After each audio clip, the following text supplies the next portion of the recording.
If you're just joining us, this is Sunday Watch, and you know, as we do it, we bring it to you in both Yoruba and English languages.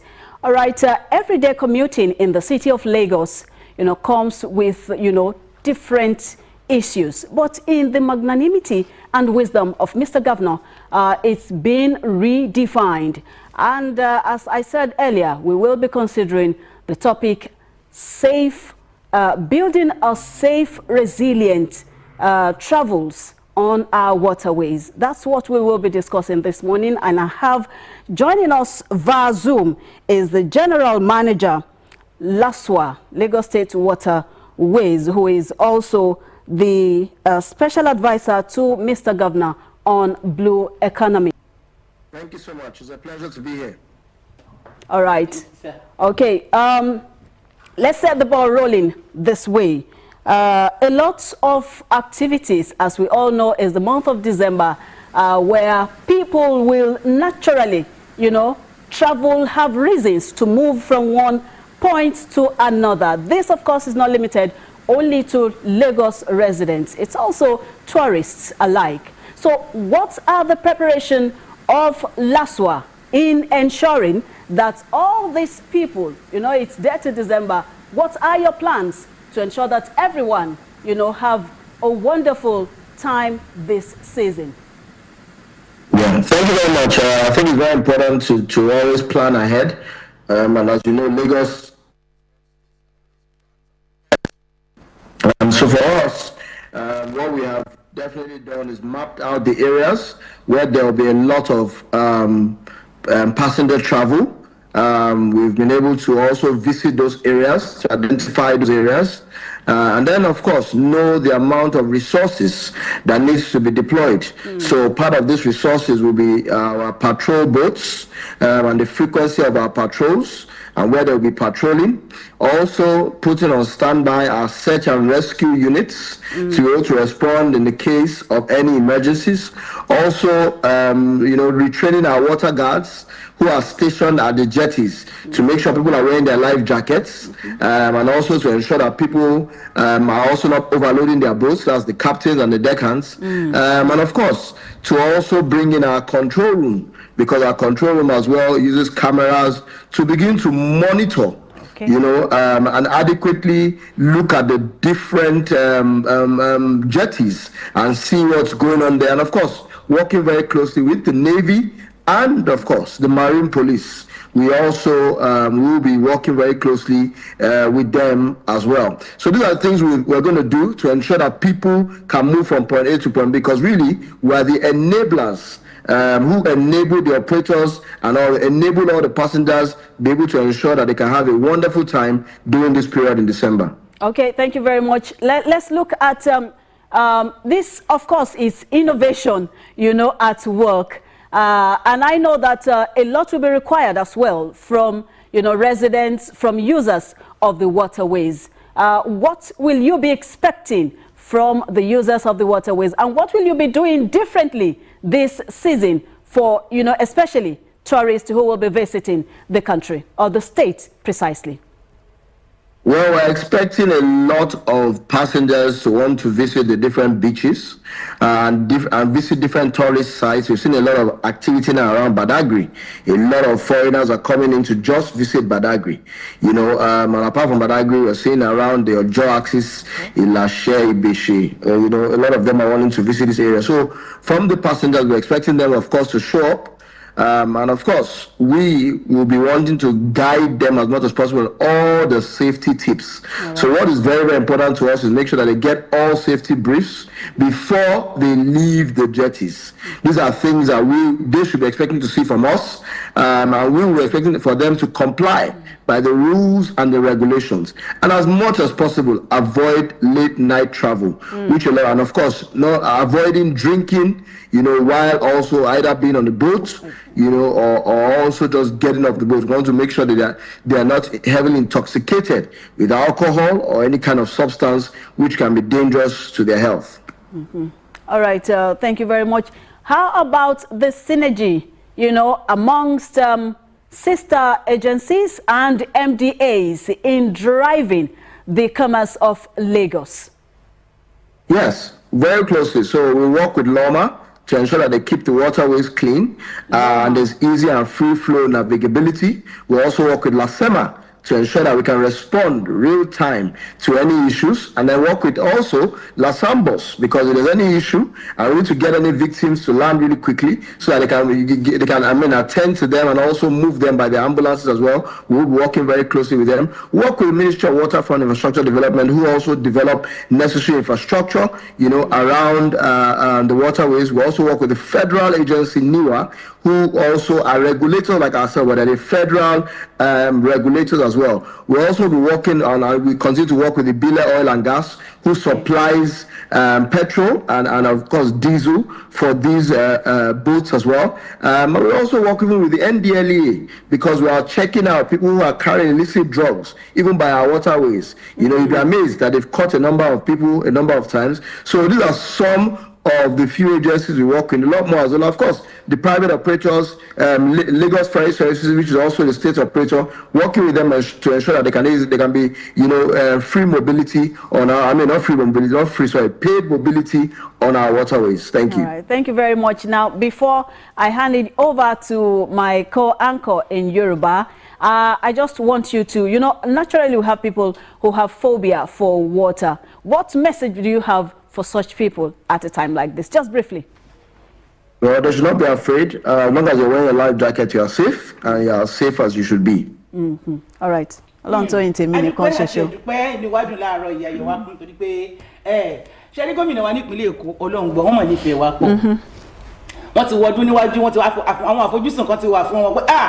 Ọdún gbọ́dọ̀ dùn fún gbogbo àwọn èèyàn wa. Kọ́dún gan tó dé. Kọ́dún tó dé ni kan tó ṣòṣà. Kan tó ṣòṣà. Bẹ́ẹ̀ ni bàbá tí thank you. Èmi ló máa lè sọ yẹn. Bàbá Jídé ẹ wo ọ̀wọ̀dọ̀ bá mi fi orúkọ yìí adúgbò púpọ̀ nípínlẹ̀ Èkó pé Ọlọ́run fún wa ní gómìnà tó jẹ́ pé wọ́n ti wá rò. Bẹ́ẹ̀ ni wọ́n fi tọmọ ènìyàn ṣe.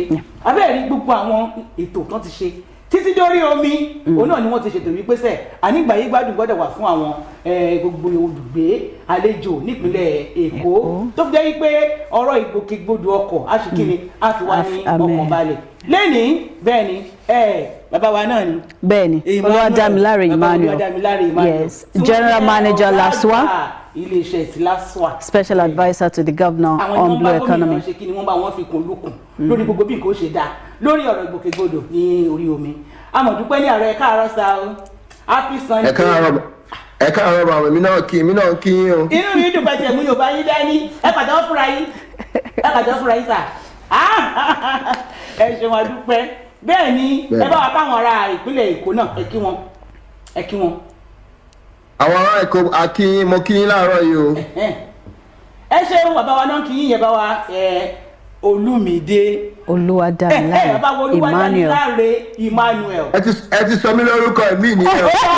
Ó ti yá bàbá Olúwadámiláre Emmanuel adúpẹ́sà ẹ̀sìn ẹ̀mọ́ bínú.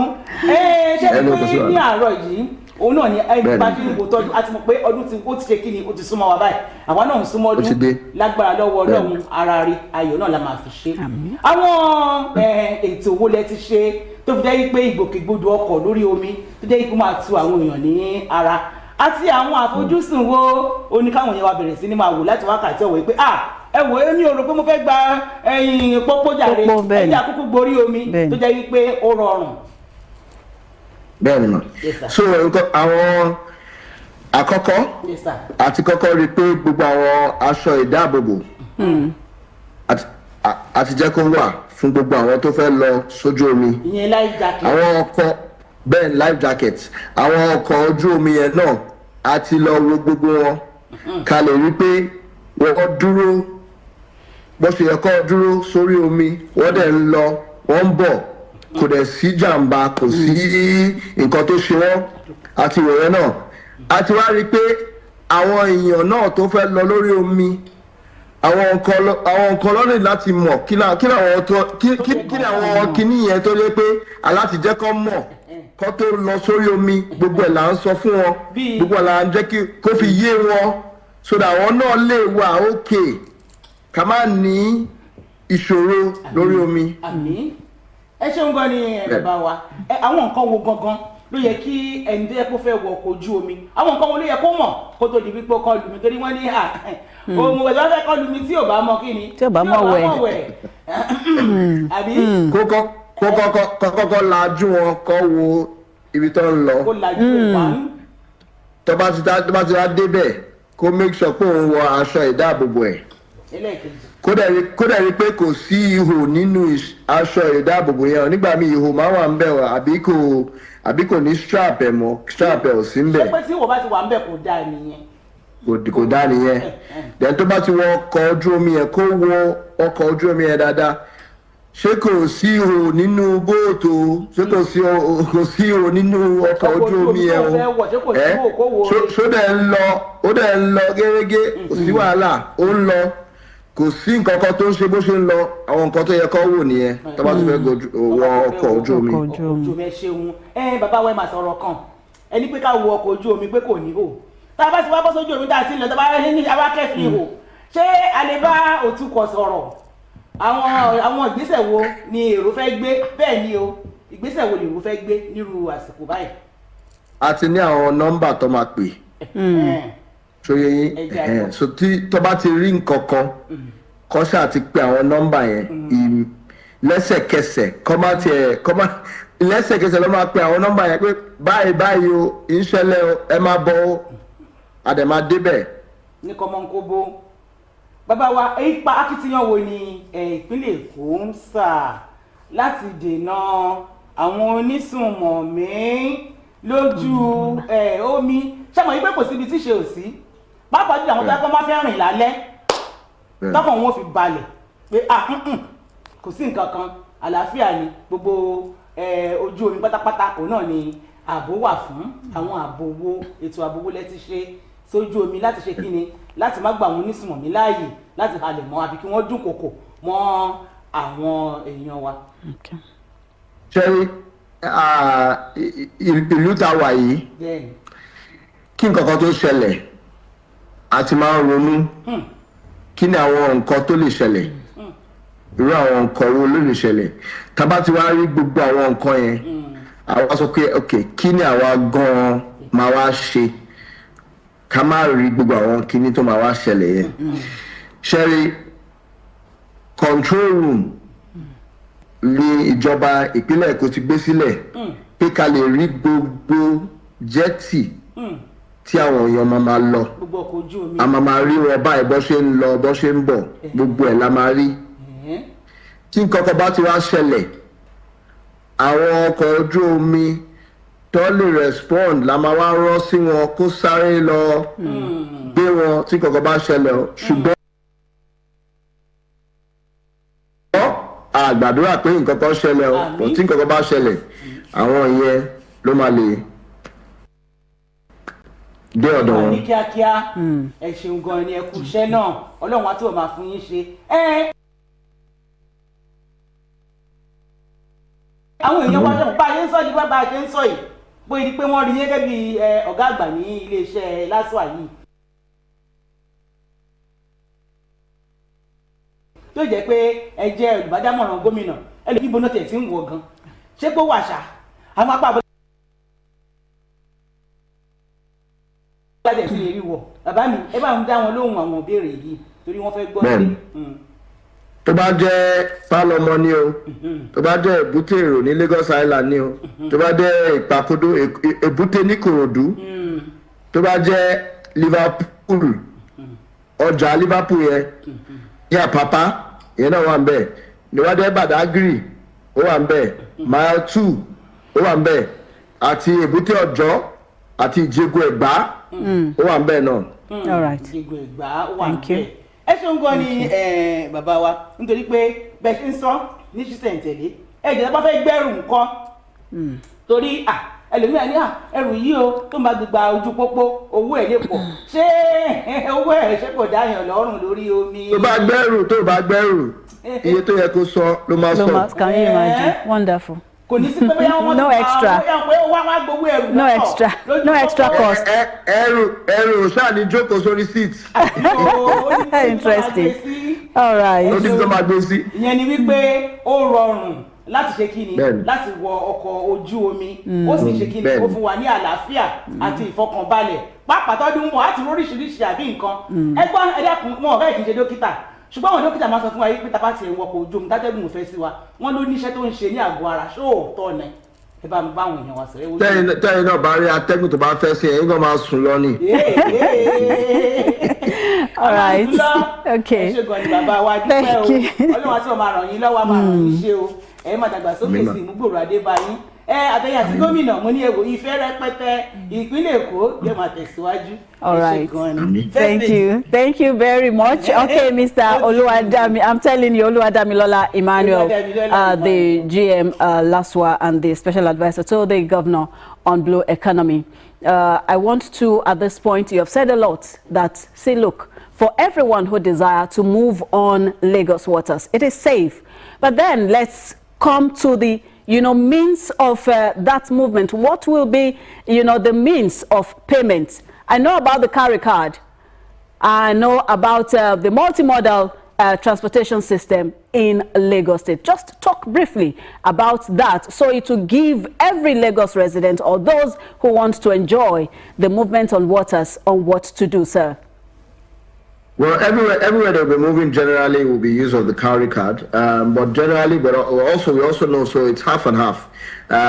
It's a bit of both, but mainly, I mean, we would encourage the use of the carry card, but where that is not available, then of course the same mode of paying cash would be used. It's the mode that is currently being used largely, but we've also started to introduce the carry card as well to the water transportation, because as you know, carry card is strictly on the rail and the BRT. Now I want to make sure that the waterways as well, but we know that yes, there's still gaps here and there, but a few of the operators are using the carry card, and we hope to continue to promote a lot more of that. All right, thank you very, very much, sir. Just before I allow you go, what will be your Yuletide message to Lagos residents and everyone using the coastal line in Lagos? Go enjoy the waterways, have the breeze blow your ears, let it make you feel good, but make sure you stay safe in the process. Wow, stay safe. Okay, all right, let me hand it over to her just briefly. Àsìkò ọdún rèé, bàbá wa fẹ́ bá wa sọ̀rọ̀ ní pé ẹ wo tọdún yìí ní ṣókí kí ni tẹ́ fẹ́ bá wọn èrò sọ tí wọ́n fẹ́ wọ ọkọ̀ ojú omi. Ẹ̀yin àwọn èèyàn mi lẹ́kọ̀ọ́, àwọn nǹkan tó yẹ kẹ́ ṣe tẹ́ bá ti fẹ́ go ọkọ̀ ojú omi, ẹ jọ̀ọ́ o, ẹ gbádùn ọkọ̀ ojú omi o, ẹ jẹ́ kó fẹ́ sí yín o, ẹ jẹ́ kára yín máa ṣe mẹ́lọ́mẹ́lọ́, ṣùgbọ́n ẹ jọ̀ọ́ ẹ wọ aṣọ ìdáàbòbò yín kẹ́ tó gun ọkọ̀ ojú omi. Ẹ ṣé o. Ó ṣe pàtàkì. Ẹ ṣeun gan. All right. Thank you very, very much, sir, Mr. Oluwadamilola Emmanuel, for your time on the program this morning. All right. Thank you. We'll take, I believe strongly that when next we invite you, you will oblige. What about okay. Did you hear what she just said? Yes. Now what did you say? What? Okay. What's on your buy náà fún wa? All right. Thank you very much, sir. Okay, we'll take a very, very short break, and when we come back, Sunday Watch will continue.